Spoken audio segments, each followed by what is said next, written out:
जय हिंद दोस्तों, I hope आप लोग बहुत अच्छे होंगे क्योंकि आपने मेंस का एग्ज़ाम दे दिया है और आप वेट कर रहे हैं कि अब फिज़िकल का तैयारी करना है और कट ऑफ कितना जाएगा।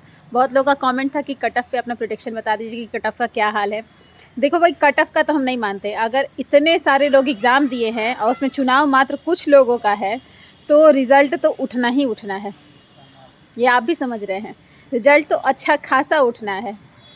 ये जो भी कट ऑफ आता है कि इतना पे सिलेक्शन हुआ, इतना पे ये मेरिट में बन गया, इसका तो हम मानते ही नहीं है। अगर आपने कम से कम पुरुष में 80 के पास टच किया है तो कंफर्म कर लीजिए, और महिला में 70 के पास टच करिए तो कंफर्म कर लीजिए। अब बाकी जितनी कैटेगरियाँ हैं, तो जनरल कैटेगरी का मैंने बोला, बाकी जितनी कैटेगरियाँ हैं वो अपने आप को इससे 5 से 6% नीचे अपने आप को देख सकती हैं। बस यही कट ऑफ है। अगर जनरल कैटेगरी का मेन है तो कम से कम 75 से 80 के पास अपने को देखेंगे। ओबीसी है तो 70 से 75 के पास अपने आप को मान ले। ईबीसी है तो लगभग 72 से 70 उनका भी मेन के लिए।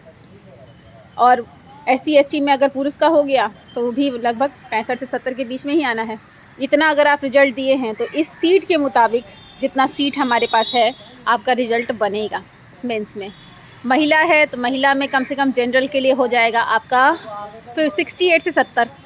ठीक है, एज़ यूजुअल कट ऑफ का मैं बोल रही हूँ, लेकिन मैं इसको नहीं मानूंगी। अगर आपने एकदम 100% 75 सही करके आया है तो आपको लगता है कि आप 75 टच किए हैं, तो वहाँ पे जो क्वेश्चन का आंसर, वहाँ पे जो निर्णय लिया जाएगा उस हिसाब से आपका 70 का रेशियो मानिए कि 70 कट ऑफ दिखाएगा। लेकिन आपने कम से कम 75 टच किया हो जनरल में, ठीक है। बाकी उनकी कैटेगरी है तो 75 से मान लीजिए 70, 65, 60 इस रेशियो में अपना कैटेगरी के हिसाब से कम मानिए। ईबीसी की महिला है, ईबीसी ओबीसी का लगभग बराबर ही चलता है, ठीक है। तो इनका जो कट ऑफ जाएगा वही 65-70 के पास ही रहना चाहिए। अगर आपने इतना टच कर दिया है तो मेरे बहुत सारे स्टूडेंट से मेरा बात हुआ है जिन्होंने अपना बताया है कि उनका रिज़ल्ट कम से कम 76, 80, 84, बहुत सारे लोग का यही है। जब एग्ज़ाम देकर आते हैं सबको लगता है मेरा 80, 84, 90 तक लोग बोल रहा है कि सही है, लेकिन जब फाइनल रिज़ल्ट आएगा तब पता चलेगा। इसमें तो आप सेलेक्ट हो जाएंगे, लेकिन मेरिट में जाके बैंड बच जाना है। मेरिट में रिजल्ट ही नहीं आता, तब आप परेशान हो जाते कि भाई मेंस में तो मैं इतना रिजल्ट दे दिया था। हिंदी का पेपर तो पासिंग है, तो वो आपने कितना भी बनाया मैटर नहीं करता, 70-75 मैटर नहीं करता। 30% पास है आप पास। हिंदी में तो सब हो जाने हैं, मातृभाषा भी, उसमें क्या टेंशन है। लेकिन यही है कि मेंस का जो सेकेंड पेपर आपने दिया वो आपका मेरिट तक पहुँचाने वाला है। तो आप उसमें अगर मतलब मेन में 80 के पास टच किया है और फीमेल ने 70 के पास टच किया है तो रिज़ल्ट आपका बनेगा, मेरिट तक ही पहुंचेगा, ठीक है। मेरिट तक एकदम कंफर्म पहुंचेगा। और इससे कम बना रहे हैं तो ये है कि अगर आप मेंस का रिज़ल्ट में आपका आ जाए, आपने फिज़िकल दिया तो इतना नहीं कहेंगे कि मेरिट तक, अब भगवान जाने कुछ भी हो सकता है। कई लोग जाके बहुत अच्छा रिज़ल्ट देने वाले जो होते हैं वो जाके फ़िज़िकल में छट जाते हैं, ठीक है।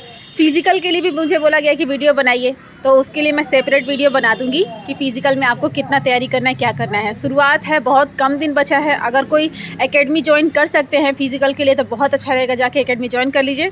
सेल्फ कर रहे हैं तो सेफ्टी के साथ कीजिए, क्योंकि सेफ्टी इंपॉर्टेंट रखता है। मेरे वक्त मैंने अपना पैर फ्रैक्चर कर लिया था फ़िज़िकल के जस्ट पहले, तो सेफ्टी के साथ करिए, उससे बेहतर रहेगा कोई एकेडमी ज्वाइन कर लीजिए। जो बहुत ये हैं जो नहीं जा सकते हैं, पॉसिबिलिटी नहीं है, उनके पास इकोनॉमिकल सपोर्ट नहीं है, तो वो अपना सेफ्टी के साथ घर पे भी ट्रेनिंग करेंगे तो हो जाएगा। क्योंकि यहाँ पे रिज़ल्ट ये नहीं है कि आपको मेरिट मारना है फ़िज़िकल में बस आपको पास होना है। बहुत टाइम मिलता है, अपन वॉकिंग की तरह भी दौड़ेंगे ना महिला तो 6 मिनट में आप क्रॉस कर जाएंगे। अब पुरुष के लिए तो बहुत समय उतना जितना दिया गया है। तो बस ये मेरे हिसाब से अगर आपने इतना टच किया है तो आपका रिज़ल्ट कंफर्म बनेगा। जय हिंद।